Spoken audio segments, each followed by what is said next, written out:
Orr. I am a columnist and a podcaster, and I write the column Dear Rhonda and Dr. Sherry. Dr. Sherry L. McDonald is a victim crime therapist, so she works out of California. We've been writing this column for about 4 or 5 years. However, it was picked up by the Daily Courier about almost 2 years ago. As we feel that we have a program that's very substantive, we have what we call Triangle of Triumph. Those of you that have picked up the business card, you'll see it on there. So on one side of the triangle is victim. On the other side of the triangle is survivor. The survivor stage is where you have an opportunity not to just exist. For instance, when I was growing up, which was a while ago, I actually felt like when people said to me, "Oh, Rhonda, you're such a survivor." I was sexually abused, and then I was bullied because we moved around a lot. So every time we moved, and including, I went to 5 high schools. Going to 5 high schools, skipped my junior year of high school, and went to 3 high schools in my senior year. When people said to me, "Oh, Rhonda, you're such a survivor," I thought to myself, well, what does that mean? I only am putting my foot one step in front of the other, and I'm existing. I'm not really surviving anything.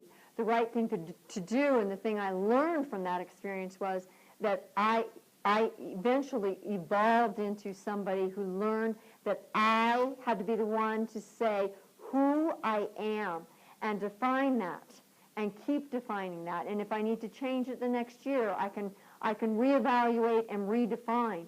But I needed to be someone who defined what my values are, what my civility is, what my confidence is, what is my courage, what are my creative outlets, both personally and as far as my behavior is concerned, or my value system is concerned, what my talents, my internal talents are, and my creative. I was a professional dancer at Walt Disney World.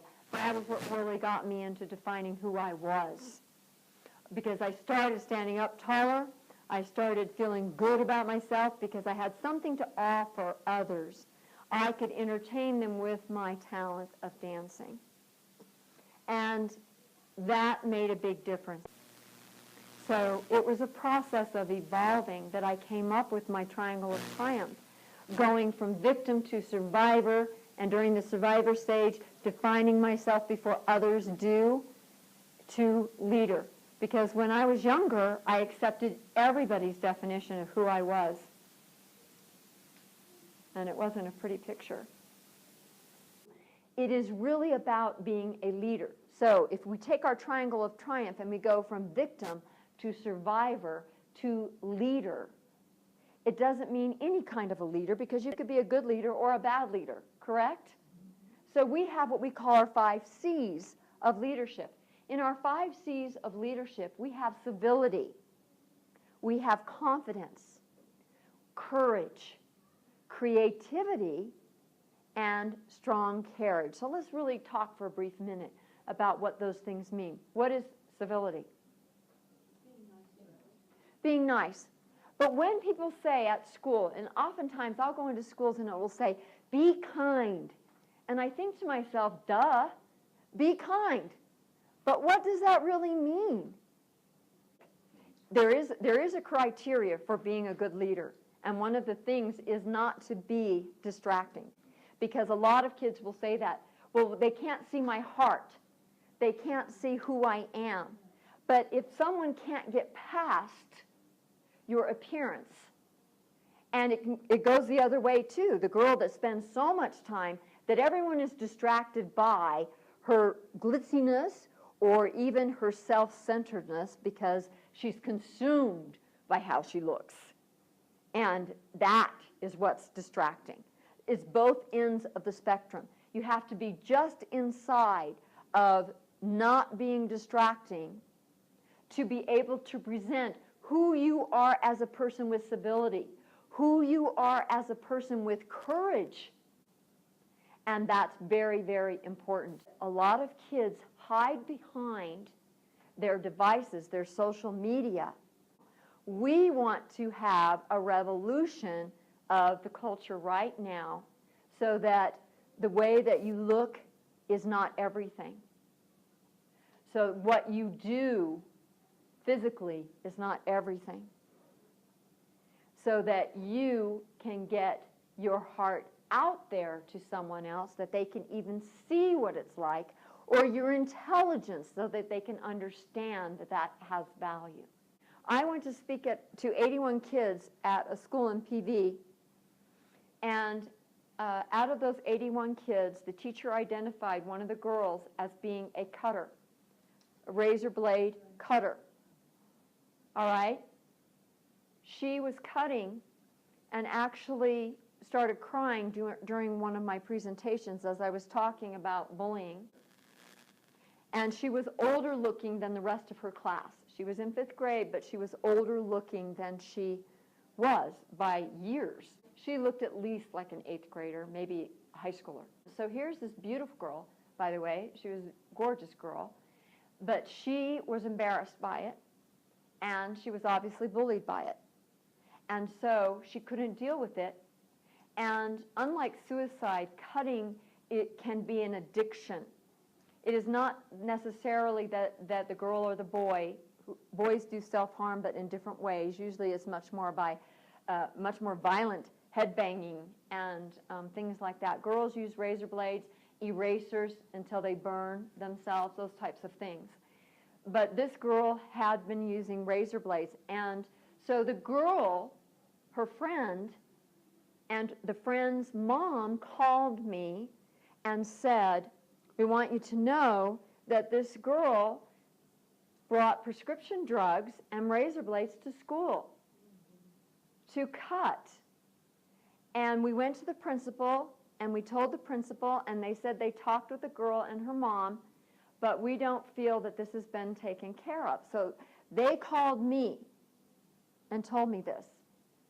All of a sudden, I received an email from the teacher who invited me to speak, and I had offered my services, as I often do, as a mediator, to go to the school, talk to the principal, talk to the teacher, talk to the kids, talk to the parents. That's the best answer.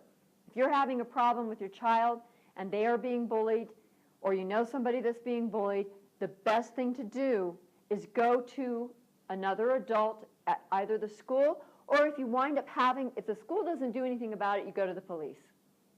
Because it's too serious not to do anything about it. In Prescott, last year, we had the death of a young girl, 12-year-old, who committed suicide. And she was also a beautiful girl who couldn't get over how she was being bullied by a, quote, ex-best friend. Bullying is what I see as the #1 problem at school today. So in that survivor stage, that's where someone has to define who they are in all of those categories. Going to creativity that you mentioned earlier. Creativity is the biggest help for kids that are having any kind of a problem. I have a really great story, really positive story. This one man, I was at a health fair one time, and he was a dog trainer or a dog whisperer or something like that. And he came up to me with tears in his eyes, about 30 years old this man was, and he said, "You know, there was a girl in high school, and she was bullied by my friends, and I never said anything, and she was in my classes, and I always felt really bad about this." And I said, "Would you write me a letter about this? Because I'm sure there are other people who have experienced this, and everybody can benefit. And we make everyone anonymous in our column. That's for your safety. You know, we make it so that no one can really decide or discern who you are and what happened." So he wrote to me, and I said in this column, I said, "Find her if you can. If you remember her name," and he had told me that he did, "find her on Facebook. Let her know that you're sorry. Tell her now, even now, that you are sorry you didn't stand up for her, and you have felt guilty about this. It will mean so much to her." Can you imagine if you were the one that was bullied all the time, and then somebody said, "I should have stood up for you, and I didn't, and I'm sorry." The words "I'm sorry" go such a long way in our society. It's amazing to me how these two things, if these two values were practiced by everybody, and along with honesty that Dawn mentioned, but being able to have gratitude and forgiveness. Forgive others, forgive yourself, and have gratitude for others, even for the ones that bully you, because of what you can learn from them. Learn how to be or not to be. Learning to stand up for yourself. Learning to go to the proper authorities. If we learn to do that as children, we will be a society that reports suspicious activity. And in this society, we can ill afford not to be the person that reports suspicious activity. Something else no one is learning how to do, and consequently everybody is just hunched over, walking around, never looking up, not having eye contact, is presentation skills. So when I ask people, what does carriage mean as one of our 5 C's? Carriage means presentation skills, having eye contact. You know, I teach kids, the first thing I teach them is how to stand up straight. In fact, let's everybody do this because I have a couple of exercises. Just take your shoulders and go forward, up, back, down. Forward, up, back, down. Then pretend that you have a string pulling yourself upwards, and take 4 fingers from your belly button and pull that stomach muscle in. It will help how you walk, because here's how kids are walking around school, like this. They don't look at anybody in the eye, they're slumped over, and when they talk to somebody, they usually hide themselves with their phone. Oh yeah, look at this, and then they don't have eye contact, which is one of the biggest things in communication, because communication is 93% your tone of voice and your body language. In fact, 55% of our communication is our body language. Our body speaks more than anything else. Absolutely. And 38% of our communication is our tone of voice. So, for instance, my dog that I used to have, if I would say, "Come here, you stupid little," it would still come, right? It didn't know that I was saying stupid, okay? Which I never did, never would do. But what I'm saying is this. When you speak with love and kindness, and you do have an open, gracious heart, a generous heart, it comes across in your voice, your tone of voice. How is the world communicating right now? Well, texting. People don't even listen to voicemails anymore. They don't. And I hardly get a voicemail. And when I do, it's like, oh, I didn't listen to it because, I don't even check anymore. So all of social media is only about 7% of our communication, which are the words. And talk about words, our vocabulary is so poor, we can't communicate well, even with the words that we have to communicate. So here's what I see a lot of kids in the last few years, the so yeah. Because they don't know how to end their conversation. They say, so yeah. You know, when you communicate, have a beginning, a middle, and an end. But we're not using all of our communication skills. And that's so imperative. They can have their phones, and parents can turn off the internet to the phones. The parents are responsible for saying, you cannot use texting or the internet.